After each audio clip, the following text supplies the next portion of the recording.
diet. Shazam! Oh, hi! You caught me engaging in wish fulfillment. Speaking of that, let's talk about the rise and fall of the Golden Age Captain Marvel by Fawcett Comics. Comic tropes. Comic tropes.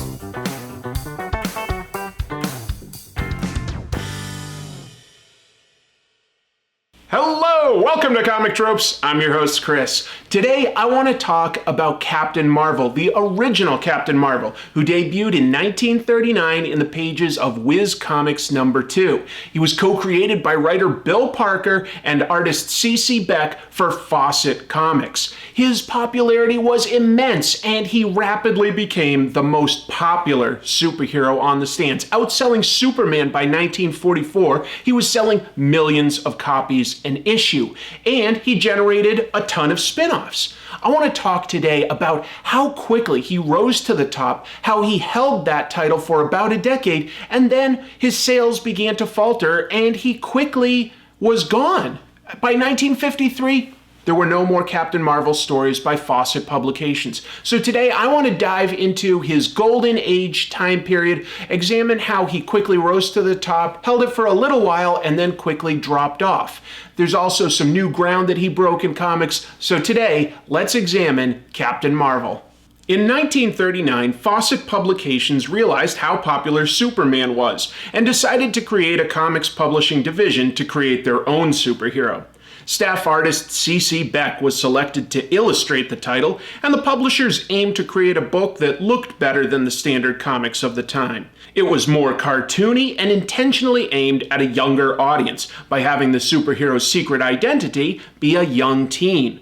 Writer Bill Parker aimed to come up with more whimsical and creative stories, and Captain Marvel differed from Superman by being magically based. When Billy Batson shouted the magic word Shazam, he was transformed into Captain Marvel, who could fly and was super strong.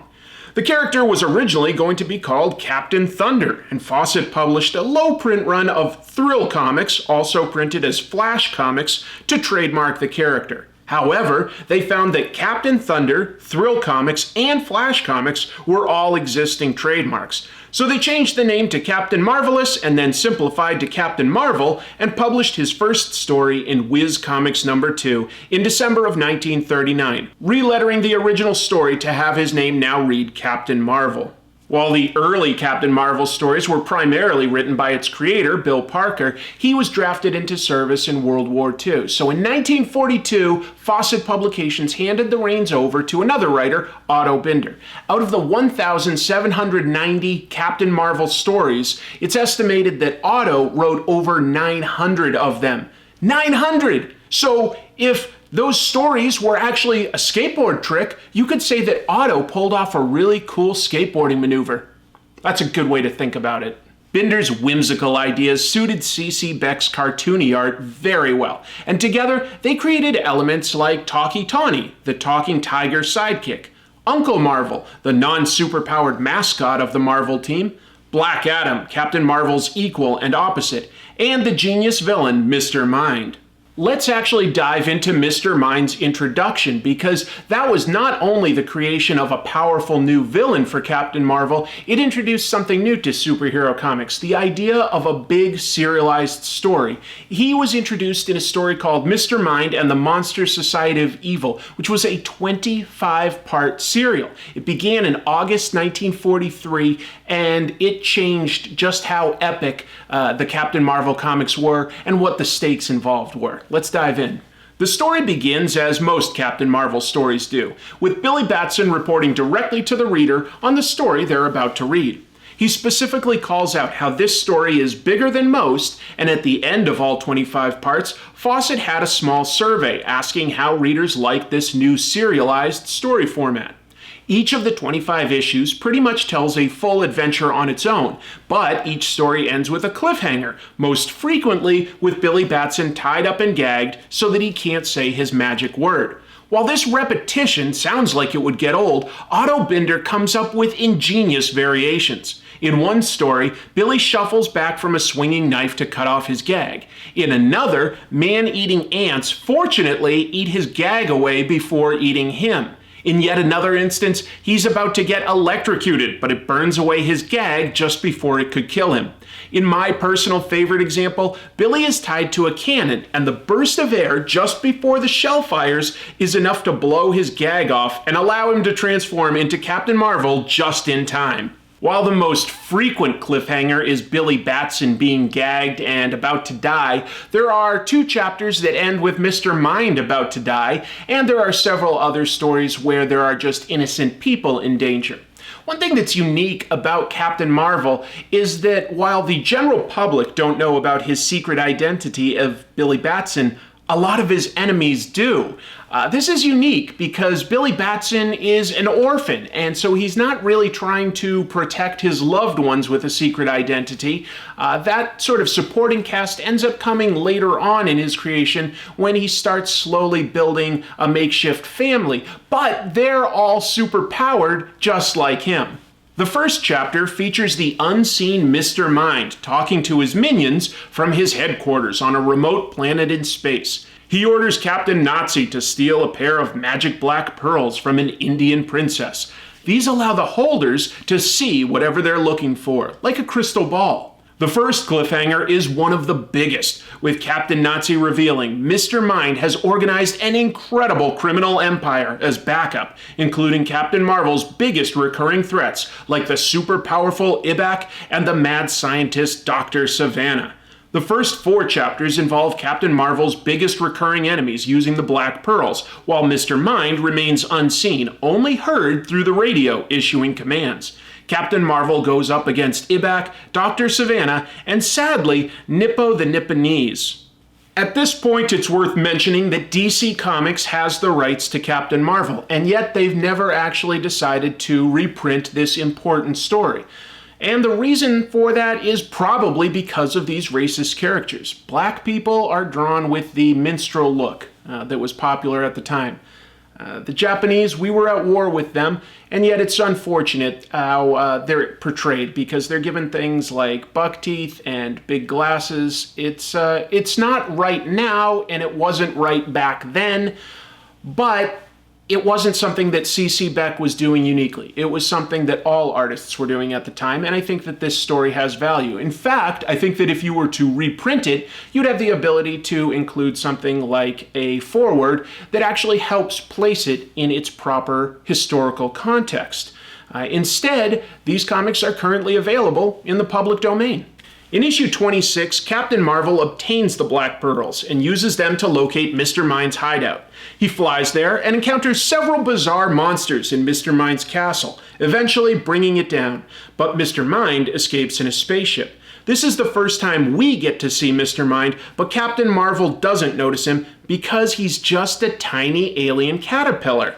This is part of what makes Captain Marvel unique. A lot of comics at the time were based more on pulp detective stories or science fiction.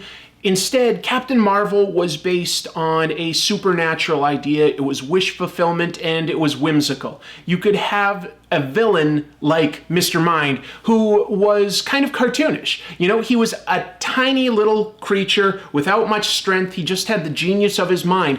That's a wonderful contrast to Captain Marvel's big brute strength. And it's also a good example of what is fun about artist CC Beck. You know, he's cartoony, but he's clean and expressive. It's beautiful. The majority of the remaining stories feature Captain Marvel chasing Mr. Mind all over the world, constantly encountering his henchmen. Among those taking orders from Mr. Mind are all of the Axis powers, gangsters, and alien monsters. Mr. Mind's plans range from attacking allied nations during World War II to creating natural disasters like a massive volcano that Captain Marvel has to sit on to stop, to world-ending threats like firing a massive missile from space. In that one, Mr. Mind himself gets involved by trying to distract Captain Marvel by climbing under his suit and giving him a massive tickling. Some of the stories are pretty surreal, like Mr. Mind controlling worms and having them eat away at the structure of skyscrapers, or having Nazi Germany fire all of its weapons at once to stop the Earth from spinning. Captain Marvel is able to correct that by attaching anchors to Earth and tugging. Some of the stories seem almost like side stories, like when Mr. Mind goes to Hollywood to create a propaganda film against Captain Marvel, or the time he gets amnesia and forgets to be evil. When he gets his memory back, he takes time to go to Evil University to get back in fighting form. In the final several issues, Captain Marvel destroys Mr. Mind's last base, an underwater hideout. Having lost so many battles, his henchmen abandon him, and Mr. Mind attacks Billy Batson at his job at Whiz Radio, slowly dragging a plug to electrocute him. But he fails and is arrested, prosecuted, given the death penalty, and then literally stuffed and mounted in a museum. This book was aimed more at children than a lot of the other superhero books on the racks at the time. CC Beck's artwork is open and inviting and fun, and the stories are actually funny. That said, I think the biggest reason why Captain Marvel became popular with kids was its simple decision to make the main character actually a teenage boy. This meant that the readers could very easily identify with the protagonist. It was wish fulfillment. Anybody could be just a regular kid that got the magic ability to become Captain Marvel. Whereas with Superman, he was really Clark Kent and he had a lot of adult responsibilities, and at the end of the day, he was an alien from another planet that was born with those abilities. So kids could read this stuff and place themselves more easily in the shoes of Billy Batson than they could that of Clark Kent. That said, this was over a decade before anything like the Comics Code, so there could be some occasional violence that seems surprising today. A monster gets his head chopped off and has some spurts of blood. Mr. Mind puts his glasses on an ordinary caterpillar to trick Captain Marvel, who squishes it. It's nothing too gory, but the spurts of blood seem a bit out of place against elements like a worm with glasses. Across these 25 issues, Captain Marvel built to its height with a circulation of millions, outselling all of its competitors. That lasted into 1945. At that point, they were selling over 1 million copies an issue, but the circulation began trending downwards after 1945. When World War II ended, readers started to lose interest in superheroes who had frequently been involved in the war. Veterans returned and were more interested in reading crime, horror, and romance stories. By 1949, Captain Marvel was only selling about 500,000 copies an issue. These are still fantastic numbers by today's standards, but the comics industry was only about a decade old, and Fawcett began wondering if superheroes were simply a fad whose time had passed. In 1941, DC Comics, then known as National Comics Publications, sued Fawcett, arguing that Captain Marvel was copyright infringement and that he was based off of Superman. This complicated lawsuit was delayed for many years and only went in front of a judge in 1948. The long, drawn-out case had its verdict issued in 1951, where the judge decided in Fawcett's favor. But this decision was based on the fact that several Superman comic strips in the newspapers had not properly printed its copyright indicia, and the judge said this indicated that DC Comics / National Periodicals was abandoning its copyright. DC instantly appealed the decision, and in 1952, there was a new decision that said, no, you had not intentionally abandoned your copyright. It's not your responsibility if you license something to somebody else and they fail to do the proper due diligence. That does not indicate that you are abandoning your copyright. And in fact, while Captain Marvel was not necessarily copyright infringement of Superman, some of his individual super feats could be indications of copyright infringement, so the judge sent it back down to the lower courts to be tried once more. Instead of continuing to fight the case, Fawcett decided to settle out of court. Going into the 50s, Fawcett had briefly tried to add horror elements to boost the sales of Captain Marvel, but it just didn't fit. Fawcett decided it just was not worth their time to fight a lawsuit anymore, even if they were likely to eventually win. Per the terms of the settlement, they agreed to stop publishing Captain Marvel stories, and the final issues came out in 1953 and early 1954. With the character name no longer being trademarked, Marvel Comics decided to create their own Captain Marvel in late 1967, just to own the name. Superheroes had a big resurgence of popularity in the 60s, and in 1973, DC decided to license Captain Marvel from Fawcett Publications, introducing him to the DC Comics universe. They ultimately purchased the character by 1991. Ironically, they had to market the title under Shazam, because Marvel now held the trademark for Captain Marvel as a title.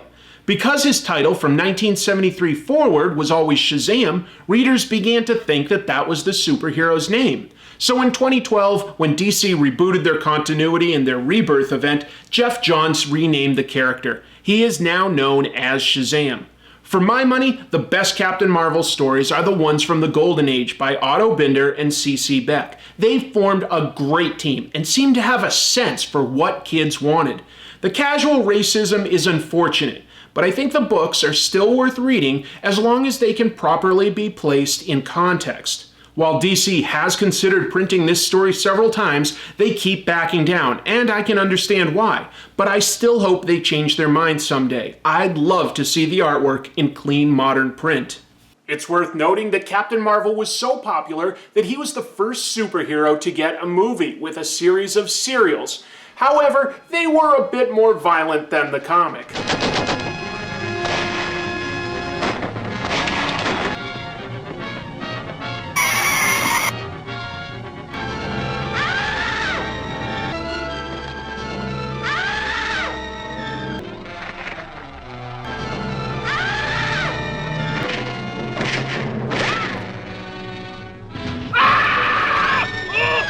After Captain Marvel's run at Fawcett Comics, artist CC Beck moved primarily into the advertising industry. Meanwhile, writer Otto Binder moved over to DC Comics, and ironically, he began writing for the Superman titles. While he was there, he used a lot of the techniques and tropes that he was known for with Captain Marvel. He introduced a lot of extended Superman family members in his time there, and he wrote weird, whimsical stories for Jimmy Olsen, which was very reminiscent of the Captain Marvel stuff. At this point, all of that original Golden Age Captain Marvel stuff has actually fallen into the public domain. So you can actually read it for free yourself online at sites like comicbookplus.com. Alright, with all that said, let's take a quick look at what fan art came in for the channel this week.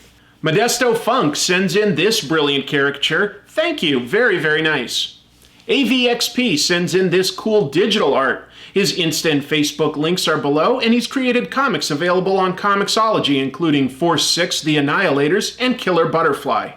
David Dabrowski drew some artwork featuring me in the world of The Walking Dead, and you can see his Instagram account listed below. Sam Kess has created me as an actual action figure. He's a 3D student at Century College and created this amazing miniature scene. Ravi Shankar from India illustrated an awesome piece of me as the Eternaut. And be sure to check out Ravi Shankar's Instagram account there if you want to see more. Here's a portrait sent in by Seth Leoric, and thank you very much. That's amazing. Maciek Smaga returns with a pretty scary comic of me becoming a zombie. You can see more of his work at the link below. Eli Janssen Van Vuren returns with another comic cover. This one is based on last week's Eternaut review. C. Gerardo came up with a unique angle. He illustrated me doing one of my art live streams. You can see his work on Patreon and Instagram. Gear Crochet made a really unique and super colorful portrait. I can't thank you enough. Speaking of the Eternaut, J. Andrew World created a portrait of writer Hector Herman Esterheld that I thought was worth including. Be sure to check out J. Andrew World's Twitter and YouTube channels. Geraldo Gallardo Trujillo sends in a cartoon based on the fact that I can never guess what gachapon I'm looking at. That is hilarious. Be sure to check out his Instagram account for more. Thank you all for your continued support out there. If you would like to have artwork featured on this channel, as long as it has something directly to do with comic tropes, I'm always happy to show it. And then I take everybody's name, I put it on a number, and I drop it into this bag. I draw one of the lucky winners out and give them a gachapon that I picked up in Japan. It comes out of the gachaponi machine that was donated to us by Lunar Shine Store. Looks like the winner this week is number 2. All right, number 2 is AVXP, so I will get your contact information and send you out a Gachapon prize. Let's see what you got, and of course I'm going to have trouble guessing what it is. I have more trouble getting it out of the Gachapon machine each week. No, I got it all right this time. All right, looks like it's one of the characters from One Punch Man. Not 100% sure. I think that this is his cyborg sidekick. I'm pretty sure that's One Punch Man's cyborg sidekick. But anyway, hope you enjoy that. Folks, if you would like to support this channel, I've got a Patreon. If you are able to make any kind of monthly donation, I've got tiers as low as $1. I have certain rewards on there. Or if you'd like to just do a one-time tip, I have a coffee account. You can leave a one-time tip there, and I sincerely appreciate that. I really do. It definitely helps a lot. I'm working hard, trying to grow the channel. We're so close to 50,000 subscribers. I can't wait to hit that benchmark. That will be a real accomplishment thanks to all of you. So remember to smash that like button. I'm just kidding. Everybody always says smash that subscribe button, smash that like button. What's with smash? Smash. I don't want you to break your keyboard watching my show. You can just click like, you can click subscribe, you can share it with a click of a link. That's fine. I don't need you to smash anything. Anyway, thank you so much for watching. Next week, we've got something indie that was really important to me as a kid that got me into comics in a huge, huge way. I hope you enjoy this. I hope the upcoming Shazam movie is a lot of fun. It looks like it'll be fun. I'm hoping, fingers crossed. Come on, DC Extended Universe, give us something good. Anyway, thanks for watching, and until next time, keep reading comics. Speaking of the Eternot, come on.